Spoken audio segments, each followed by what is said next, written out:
આપ સર્વોને હેતપૂર્વક જય શ્રી સ્વામિનારાયણ। આજની સત્સંગ કથા વાર્તા નિજ મંદિર સાવરકુંડલા।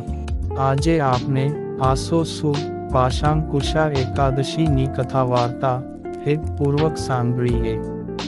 યુધિષ્ઠિર રાજા પૂછે છે, હે મધુ નામના દૈત્યને મારનારા શ્રી કૃષ્ણ, આશ્વિન માસના શુક્લ પક્ષને વિશે કયા નામવાળી એકાદશી થાય છે? તે હે ભગવાન, તમે મને પ્રસન્નતાથી કહો।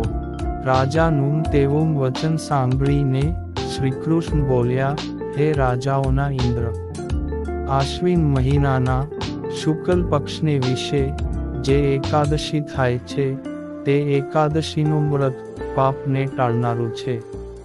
તેનું મહાત્મ્ય હું તમને કહું છું, તે તમે સાંભળો। આશ્વિન મહિનાના શુક્લ પક્ષને વિશે પાપોને હરનારી ઉત્તમ એવી પાશાંકુશા નામે પ્રખ્યાત એકાદશી આવે છે। માટે મનુષ્યોએ સર્વ ઇચ્છિત ફળોની પ્રાપ્તિને સારું મનુષ્યોને સ્વર્ગ તથા મોક્ષને દેનારા પદ્મનાભ નામના વિષ્ણુને પૂજવા। વળી અતિ નિયમિત ઇન્દ્રિયો વાળો જે નર ઘણા કાળ સુધી તીવ્ર આક્રમ તપ કરીને જે ફળ પામે છે તે ફળ ગરુડ ધ્વજ વિષ્ણુને નમન કરવાથી જ પામે છે। મોહ પામેલો નર ઘણા પાપો કરવા છતાં પણ પાપને હરનારા શ્રી હરિ ભગવાનને નમવા માત્રથી જ ઘોર નરકમાં જતો નથી। મનુષ્ય પૃથ્વીને વિશે પુણ્યવાળા જે તીર્થો અને સ્થાનકો છે તે સઘળાઓને વિષ્ણુના નામના કીર્તનથી જ પામે છે।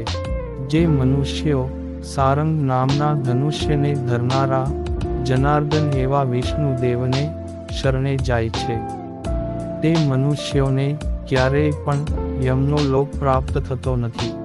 જે મનુષ્યો પ્રસંગોપાત આ એક જ એકાદશીનો ઉપવાસ કરે છે તો તે મનુષ્યો ઘણા પાપો કર્યા છતાં પણ યમના દુઃખને પામતા નથી।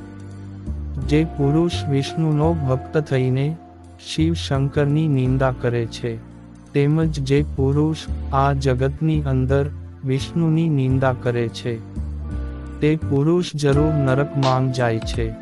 હજારો અશ્વમેઘ યજ્ઞો અને સેંકડો રાજસૂય યજ્ઞો આ એકાદશીના ઉપવાસના 16મા ભાગને પણ યોગ્ય નથી। આ જગતને વિશે એકાદશી કરવાથી જે પુણ્ય થાય છે તેના જેવું બીજું કોઈ પણ પુણ્ય જણાતું નથી। આ પદ્મનાભ ભગવાનના વિષ્ણુના દિવસરૂપ જે એકાદશી જેવી રીતે પાપનો નાશ કરનારી છે તથા 3 લોકને વિશે પાવન કરનારી છે તેના સરખું કોઈ પણ વ્રત જણાતું નથી।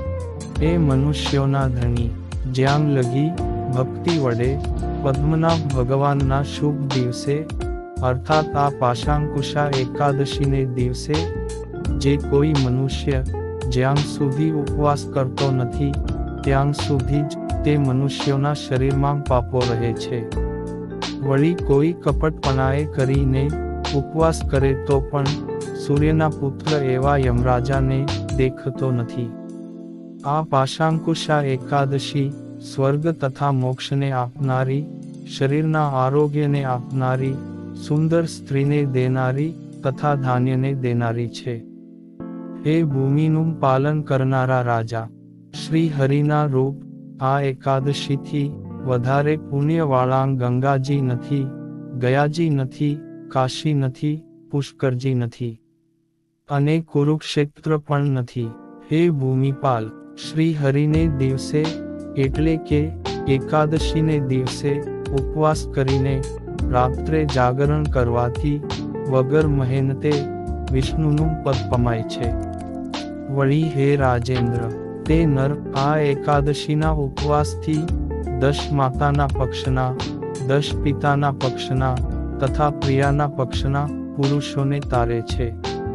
તેમજ 4 ભુજાવાળા બનીને દિવ્ય રૂપ ધારણ કરીને ગરુડ રૂપી ધ્વજ બનાવીને માળાઓને ધારણ કરીને અને પીળા વસ્ત્ર પહેરીને એ નરો વિષ્ણુના મંદિરમાં જાય છે.